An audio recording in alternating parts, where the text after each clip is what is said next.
नमस्कार। क्या लोकसभा चुनाव ज्यों ज्यों रफ्तार पकड़ रहा है त्यों त्यों कांग्रेस पार्टी का कैंपेन, कांग्रेस पार्टी की स्ट्रेटेजी डगमगाती जा रही है, लड़खड़ा रही है। जिस तरह का हताशा, जिस तरह की नाराजगी, जिस तरह की भगदड़ कांग्रेस पार्टी के अंदर देखने को मिल रहा है, उसके आधार पर कहा जा सकता है कि चुनाव की शुरुआत में जो मजबूती, जो कन्विक्शन, जो डिटर्मिनेशन कांग्रेस पार्टी के अंदर दिखाई दे रहा था, जिस तरह की एकजुटता और एका इंडिया गठबंधन के नेताओं में दिखाई दे रही थी, ज्यों-ज्यों चुनाव पीक पर जा रहा है, इंडिया गठबंधन के अंदर भी बिखराव दिखाई दे रहा है और कांग्रेस पार्टी के अंदर तो एक तरह से भगदड़ की स्थिति बनी हुई है। शुरुआत दिल्ली से करते हैं। दिल्ली में जब से अरविंद केजरीवाल के साथ कांग्रेस पार्टी ने गठबंधन किया है, तब से दिल्ली और पंजाब की इकाइयां कांग्रेस नेतृत्व के खिलाफ लगातार अपनी आवाज़ बुलंद करती रही हैं। शुरुआती दौर में तो पंजाब की इकाई और दिल्ली की कांग्रेस इकाइयों ने साफ तौर पर पार्टी आलाकमान से चिट्ठी लिखकर अपनी इच्छा जाहिर कर दी थी और कहा था कि आम आदमी पार्टी के साथ किसी भी तरह का कोई गठबंधन नहीं किया जाना चाहिए। इन दो राज्यों के नेताओं का ये आरोप रहा है कि अरविंद केजरीवाल और उनकी पार्टी ने कांग्रेस नेताओं के खिलाफ बेबुनियाद आरोप लगाकर, बेबुनियाद कैंपेन चलाकर पार्टी का नुकसान किया, पार्टी के जनाधार को ख़त्म किया और पार्टी को दिल्ली और पंजाब सहित पूरे देश में बदनाम किया। इसलिए किसी भी कीमत पर आम आदमी पार्टी के साथ किसी भी तरह का गठबंधन करना पार्टी के हित में नहीं है। बावजूद इसके पंजाब की इकाई और दिल्ली की इकाई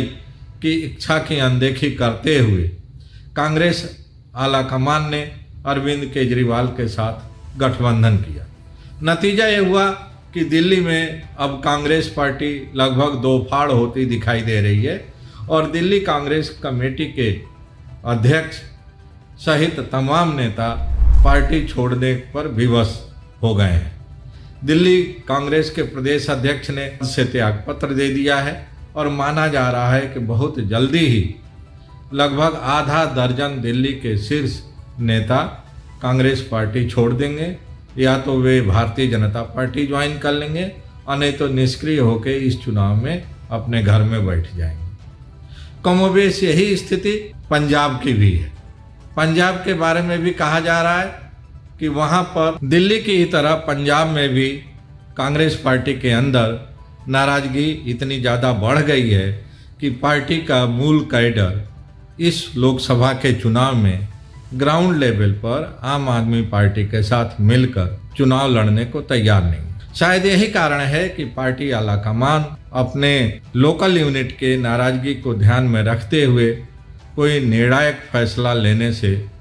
परहेज कर रहा है। दूसरी तरफ गुजरात में कांग्रेस पार्टी का एक उम्मीदवार ऐन वक्त पर लापता हो गया और उसका नॉमिनेशन खारिज कर दिया गया।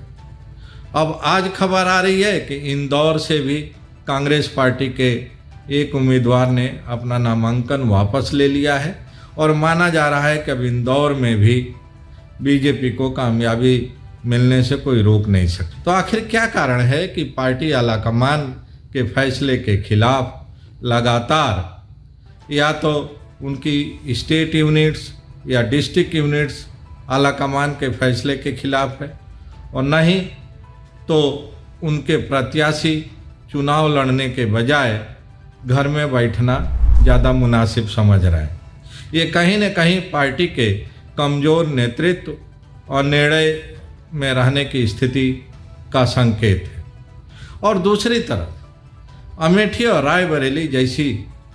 महत्वपूर्ण सीटों पर अब तक पार्टी का कोई उम्मीदवार घोषित नहीं हुआ है। घोषणा तो बीजेपी की तरफ से भी रायबरेली संसदीय सीट के लिए नहीं हुई है और इसी तरह से गोंडा जिले से लगे हुए संसदीय क्षेत्र जहां से बृजभूषण सिंह नुमाइंदगी करते हैं, वहां का भी टिकट बीजेपी ने फाइनल नहीं किया है। लेकिन बीजेपी के मुकाबले कांग्रेस में असमंजस और निर्णय की स्थिति ज़्यादा दिखाई दे रही है। और रायबरेली और अमेठी जो कांग्रेस पार्टी का गढ़ माना जाता था, उस संसदीय सीट से भी प्रत्याशी का चयन न कर पाना, प्रत्याशी के नाम का ऐलान न कर पाना कहीं न कहीं पार्टी को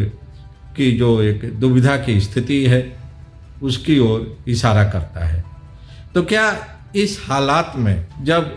भारतीय जनता पार्टी बहुत ही अग्रेसिव, बहुत ही कमिटेड, बहुत ही कन्विक्शन और बहुत ही वेल मैनेज्ड कैंपेनिंग के जरिए चुनाव मैदान में है, उसके मुकाबले इंडिया गठबंधन का नेतृत्व कर रही कांग्रेस पार्टी कन्फ्यूजन, केयास, डिलेमा की स्थिति में रहते हुए भारतीय जनता पार्टी का मुकाबला कर पाएगी।